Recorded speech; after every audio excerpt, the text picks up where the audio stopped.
स्वामी समर्थ हे दत्तात्रेयांचे अवतार मानले जातात. ते अक्कलकोट येथे वास्तव्यास होते आणि आपल्या अलौकिक चमत्कारांमुळे भक्तांच्या हृदयात श्रद्धेचे स्थान निर्माण केले. स्वामी समर्थांचा मुख्य संदेश होता श्रद्धा, संयम आणि भक्ती. एकदा अक्कलकोटमध्ये भीषण दुष्काळ पडला होता. लोक अन्नपाण्या वाचून त्रस्त होते. त्यावेळी स्वामी समर्थांनी एका झाडाखाली बसून अनंता अनंता असा जप करण्यास सांगितले. भक्तांनी श्रद्धेने जप सुरू केला. काही वेळातच आकाशात काळे ढग जमले आणि मुसळधार पाऊस पडू लागला. दुष्काळ संपला आणि लोकांचे जीवन पुन्हा सुखी झाले.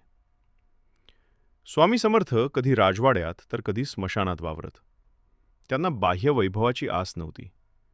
गरीब, दुःखी आणि आजारी लोकांवर ते विशेष कृपा करत. त्यांच्या कृपेने अनेकांना रोगमुक्ती व संकटातून मुक्ती मिळाली.